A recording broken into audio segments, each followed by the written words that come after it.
bin auf dem Weg gerade zur Schule und hab generell keine Lust auf Schule und es ist die Hölle. Vorgestern oder vor ein paar Tagen war ich auf der Autobahn und da war mega viel Stau. Das ist keine Verarschung, Leute. Und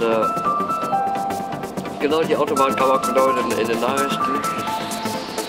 Und ja. Meine Klasse ist auf Klassenfahrt. Ich konnte aber nicht mit, weil die nach Essen gehen. Die fahren nach Essen.